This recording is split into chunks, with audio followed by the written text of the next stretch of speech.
Right at the stall, I bury the stick back and kick the rudder to the left. The opposite rudder comes in a quarter turn ahead of where I want to exit the spin and set the vertical line down. Full power, pull up. Come with me on my second lesson in the pit special. In this video, I'll walk through the maneuvers that I'm performing and what I was taught at the time. I'm settling into the cockpit now, and it's a pretty tight cockpit. The seats aren't very comfortable, and there's no recline at all. It goes straight up and you're held down by a 7-point harness. These harnesses are no joke. There are 2 ratchets on the lap belts that you use to hold you down into the seat even when you're flying upside down. So before this lesson, I've flown about 10 hours of aerobatics already in the Super Decathlon, and I've already competed in my first aerobatics competition in the primary category, which is the beginner class. And I wanted to move up to the sportsman category, which is a category above primary. So the purpose of this flight and this lesson was to get me familiar with the maneuvers in the sportsman class and to learn to perform them precisely. So Johnny, my instructor here, is going to go over the plan for the first part of the lesson here. All right, so on the way out, we'll do new shoe. We'll do some, if you get on the other side of the hill, we'll start doing some roll practice.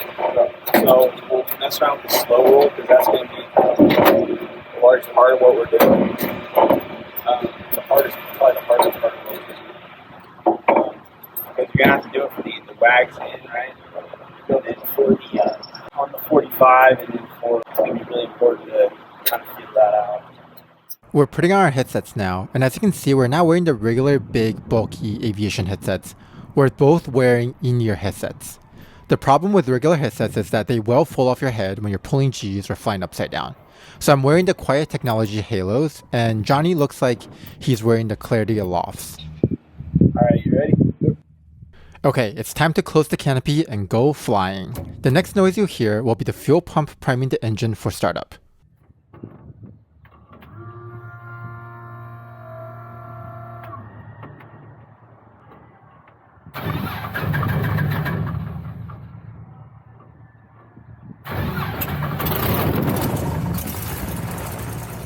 That is a beautifully sounding engine. It's a Lycoming AEIO 540 producing 260 horsepower. And now we're ready to taxi out to the runway. This airplane is kind of difficult to taxi because it's so light and the engine is so powerful. Even at 1000 RPM, the airplane moves pretty uncomfortably fast for a beginner like me. It takes some practice to not ride the brakes, which is really bad for the brakes and it wears out the pads prematurely. As you can see, when we're taxiing, we're swerving on the taxiway, and that's not because we're bad at taxiing, it's on purpose. The forward visibility in this airplane while on the ground is really bad, because 1, you're sitting behind and above the bottom wing, and 2, the engine blocks all forward view with the tail down. So the only way that you can see what's in front of you is to turn the airplane so you can see out the side, and then turn back the other way before it gets too close to the edge. That way we don't hit anything with our propeller, which would be a very bad day. We're now stopped at the edge of the control area, so we're calling Livermore ground for permission to taxi to the runway. We'll be using runway 25 right at Livermore today, and we'll get there via a right turn on Kilo and a left turn on Bravo. Livermore is a really nice airport in the East Bay of the San Francisco Bay Area. They have 2 runways here, one really big one with an ILS so you can practice your instrument approaches, and a small one. It's a great place to go for pattern work too. The controllers are really nice and accommodating. I really like flying in and out of Livermore. Here you can see the S-turn technique on the taxiway pretty clearly. We're turning side to side to be able to see what is in front of the airplane. We're making a left turn onto taxiway Bravo here. Okay, pop quiz. Comment down below if you know what these runway markings mean. We just pulled into the run-up area. We first check to see that the control surfaces are free and correct, and then we make sure that the propeller governor and the engine systems work properly under load.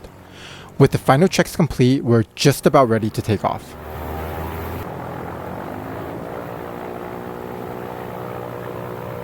After the run-up checks are complete, we taxi to the holding line at runway 25 right.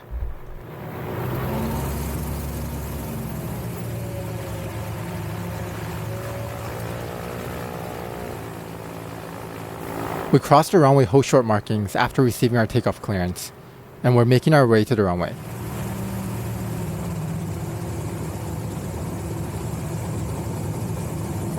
One last look at the runway as we turn onto it. Once we lined up, we won't be able to see the runway anymore. So one last look to make sure we're centered on the runway. And then one more scan of the instruments, apply full power, we make sure the RPM's in the green, the oil pressure's in the green, airspeed's alive, push the tail up, and now we're going flying.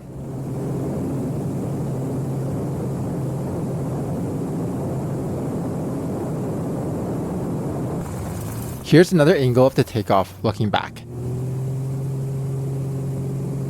You can see the tail coming up here.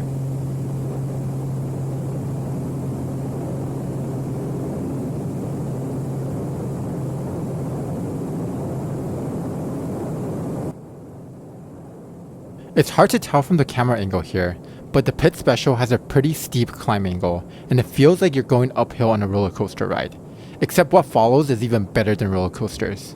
The practice area is behind us, so we'll be making a right downwind departure to get there.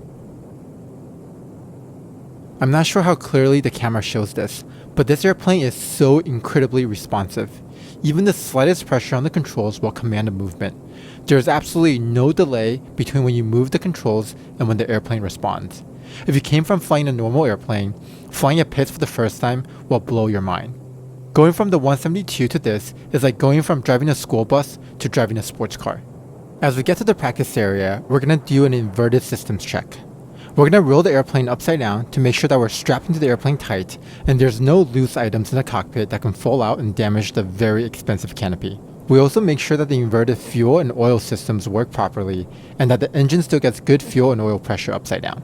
We begin the practice with slow rolls like Johnny talked about on the ground. The slow roll is a bit of a misnomer. It actually has no relationship with how fast the roll is done. A slow roll refers to the roll performed while the airplane remains straight and level. This is much more demanding than a barrel roll or an aileron roll. Here I am doing quarter rolls to the left to get a feel for the airplane. With each roll, I'm adjusting how much rudder I'm giving so the airplane's nose remains on the same heading during the roll. And I'm getting a feel for how much rudder is needed to keep the airplane straight and level at knife edge. After doing a couple of quarter rolls, I moved on to doing half rolls. The goal of the half roll is the same. I'm trying to maintain the altitude and heading throughout the entirety of the roll.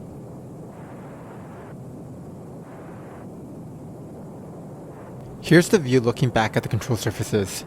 You can actually see the rudder move to the right as we roll through 90 degrees to maintain our altitude. And here we move on to a full slow roll.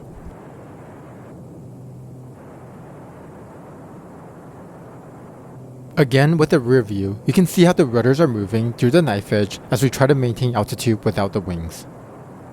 And this is proof that slow rolls don't have to be slow.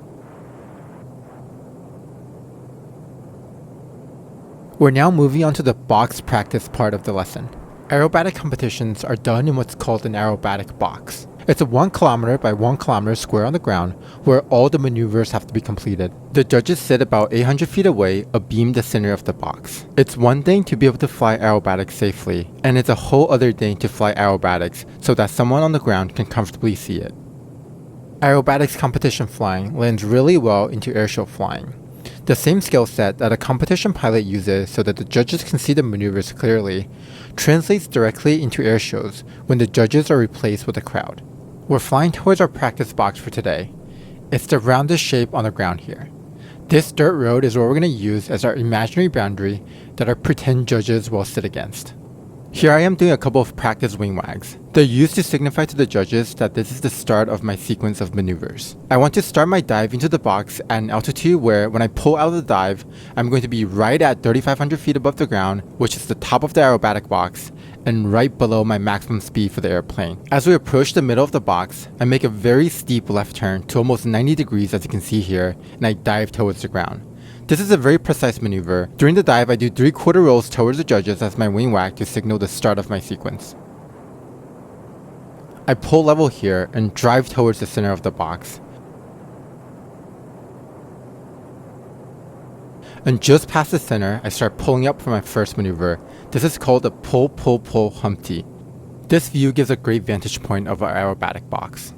This one wasn't great. As you can see, I lost too much airspeed at the top, and I wasn't able to keep the airplane perfectly level through the top of the loop. Johnny is now going to demo the Humpty for me, and we pull up to the vertical. You can see here that there's no extra movement from the airplane. The way he flies this maneuver is so precise and on point, the airplane looks like it's on rails. One thing to note here is how much time he spent on the vertical downline. I pulled up way too quickly on my first attempt. Now I'm pulling up for my second attempt.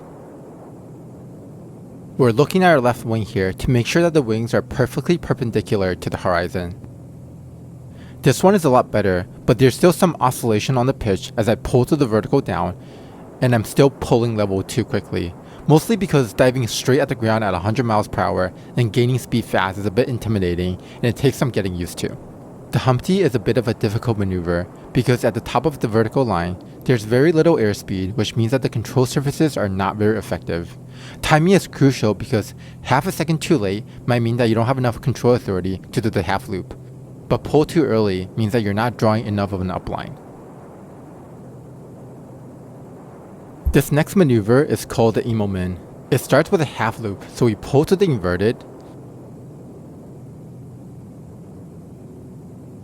and then roll the airplane upright. The emo min is a competition aerobatic maneuver, but it's also a way to quickly trade excess airspeed for altitude. And that's what we did here, so we're back at a safe altitude to keep practicing. We're now going to practice a maneuver that comes after the Humpty in the sequence. It's an up 45 line to a 1.5 turn spin. I pull up to the 45, hold it there, look to my left, make sure the wing and the horizon makes a 45-degree angle, and I push forward on the stick to level off, power idle, and I pull back on the stick constantly to maintain altitude and bleed airspeed.